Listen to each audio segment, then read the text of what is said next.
প্রিয় দর্শক বন্ধুরা, এই মুহূর্তের জন্য উঠে আসছে অত্যন্ত বড় একটি খবর। হলফনামা তলব করল মহামান্য কলকাতা হাইকোর্ট। প্যারা টিচারদের জন্য অত্যন্ত গুরুত্বপূর্ণ খবর এবং ডিএ নিয়ে বিগ আপডেট। অবশ্যই এই গুরুত্বপূর্ণ ভিডিওটিকে শেষ পর্যন্ত শুনে বোঝার চেষ্টা করবেন এবং সম্পূর্ণ দেখে নেবেন। যে সমস্ত বন্ধুরা চ্যানেলটি এখনও সাবস্ক্রাইব করেননি, সাবস্ক্রাইব করে সঙ্গে থাকবেন।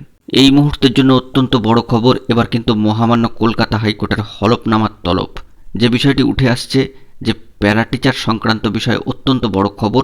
প্যারা টিচারদের ডিএ নিয়ে কেন্দ্রের হলফনামার তলব মহামান্য কলকাতা হাইকোর্টের।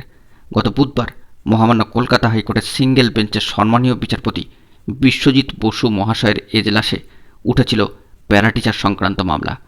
কিভাবে একজন অশিক্ষক কর্মীর অর্থাৎ গ্রুপ সি গ্রুপ ডি থেকেও প্যারা টিচাররা কম বেতন পান, সেটাই কিন্তু এখন প্রশ্নচিহ্নের মুখে। আগে এ বিষয়ে প্রশ্ন তুলেছিলেন মহামান্য কলকাতা হাইকোর্টের সম্মানীয় বিচারপতি বিশ্বজিৎ বসু মহাশয়। এবার এই বিষয়ে কেন্দ্রকে হলফনামা জমা দেওয়ার নির্দেশ দিল মহামান্য কলকাতা হাইকোর্ট।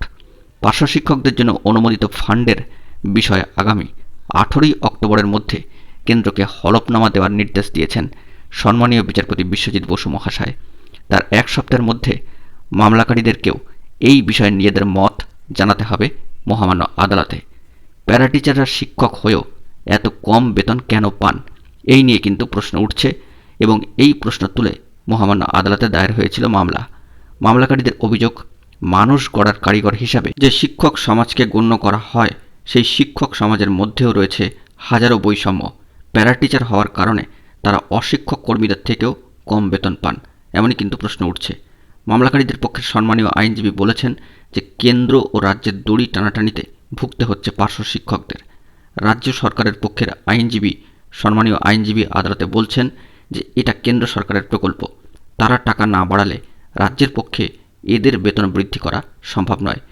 60:40 রেশিওতে অর্থাৎ 60-40 রেশিওতে বেতন দেওয়া হয়, কিন্তু কেন্দ্র যে পরিমাণ টাকা বরাদ্দ করেছে সেই পরিমাণ টাকা পরে অনুমোদন দেয়নি। অত্যন্ত গুরুত্বপূর্ণ একটি খবর উঠে আসছে প্যারা টিচারদের সংক্রান্ত বিষয় এবং মহামান্য কলকাতা হাইকোর্টের হলফনামার তলব সংক্রান্ত বিষয়। অত্যন্ত বড় খবর এই মুহূর্তের জন্য। বন্ধুরা, এখন এটুকুই। সকলে ভালো থাকবেন। চ্যানেলটিকে এখনই সাবস্ক্রাইব করে সঙ্গে থাকবেন। ধন্যবাদ।